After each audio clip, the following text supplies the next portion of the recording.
Hey guys, Cam here from PhoneDog.com, and I'm kicking off a new series which I'm really excited about, where we look back at some of the coolest and most iconic retro phones of all time, and this is the Motorola RAZR V3. Now, there aren't many handsets that when they're released, they kind of have this wow factor about them. You just see them and you think, oh my word.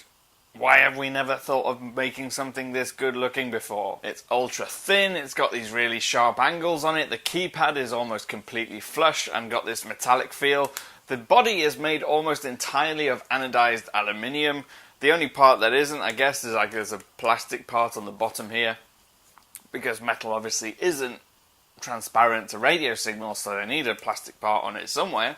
So that was at the bottom part on the panel here. Could find as many superlatives as you want, but they would not quite describe how cool this thing was when it was released.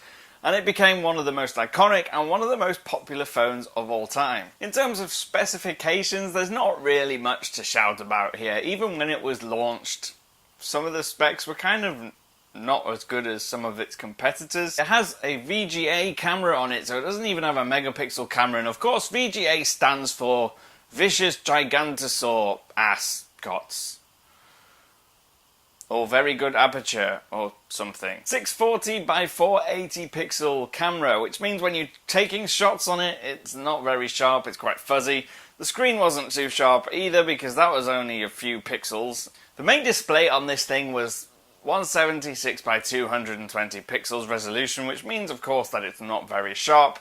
You can't do a lot with it, but it did have a colour screen, which was cool, and it had a primary screen and a secondary screen on the outside, and the outside screen was really useful because it told you when you got a text message, or when you were receiving a call, or when you need to charge a battery, or any little pop-up notifications would show on the little screen on the outside, and it was cool for the time. It was awesome. One thing I did really like about it, and something I guess that kind of makes it usable, is that the earpiece was on the top here, and the mouthpiece was on the bottom, just above this kind of chunky chin bit at the bottom edge, and it kind of fits nicely where you would expect it to be. So the earpiece would be right by your ear, and then this microphone would be at the bottom, right by your mouth. It worked really nicely.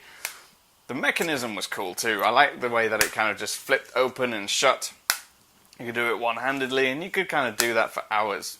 In terms of other hardware, you've got this keyboard that kind of cuts your fingers as you type on it, and it was pretty difficult to type on. You've got a volume switch on the left-hand side. On the top and the right, you have these kind of voice action buttons, which didn't work very well. And compared to today's phones, it's a very small device. It may not be the thinnest when it's closed, but in hand, it does take up much less space than, let's say, the likes of the HTC One. So all in all, it really was a case of form over function, because it looked really nice, but actually to use, there were better phones out there. But that didn't matter, because this is one of the coolest phones ever made, and it was definitely the coolest phone out on the market at the time. 2G only, GPRS, it didn't even have Edge on it, definitely no 3G. You could send picture messages and emails, and it had a really basic WAP web browser, and a massive 5.5 megabytes internal storage. Thank goodness the V3i came out a little later with an expandable memory card slot, because it needed it. Now, we're all used to having batteries well over the thousands of milliamp hours, and this was under 1,000. 640 milliamp hours would get you about 7 hours talk time. Now, one thing that wasn't really a priority for manufacturers back in those days, and almost certainly not for Motorola, was a really easy to use and intuitive operating system. Whatever they decided to put on here ended up being one of the most convoluted and frustrating methods of doing anything. Sending a text message took about a bazillion steps before you press send and the message went. You had all sorts of options to enter subjects and put contacts in. It's not as simple as it is now, where you just simply carry on a conversation thread. Each individual message shows up individually in your inbox, kind of like email. Worse than email, probably. Now, of course, the phone also featured predictive text, and by predictive I mean really annoying. But it was frustrating, and then some settings that you think should be in the main settings menu weren't, and they were in the individual app settings, and you had to find things, and it was a bit annoying. Bluetooth worked, but then actually trying to use it again wasn't the best experience in the world. And like I said already, form over function was definitely the key with the Motorola, and does that make it a bad phone? Not at all, because this is going to be one of the phones that everybody remembers for a long time, whereas the ones that maybe concentrated more on usability and ease of use in terms of operating system and software are not going to be remembered as much.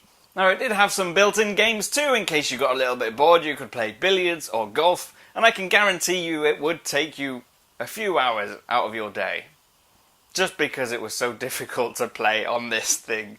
I mean, trying to change the direction on the billiards game or the golf game and make it accurate was just ridiculous.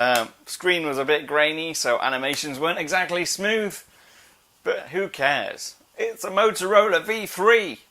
That's all that matters. I guess the sad thing about the RAZR series is that after the first one and maybe the V3i which came afterwards, the RAZR name didn't really ever live up to the same hype ever again afterwards. They tried creating slimmer and longer versions. They tried creating all sorts of different versions like the V9 and the V8. But they were never really as breathtaking, and they didn't catch anyone's attention like this did when it was first launched, because there was nothing like it on the market, and that's why it will always remain one of the best phones of all time. If you have any suggestions about phones you want to see featured on this series, please feel free to get in touch or use the comments below. I'm on Twitter, I'm at @CIP_cam. I'll see you again soon.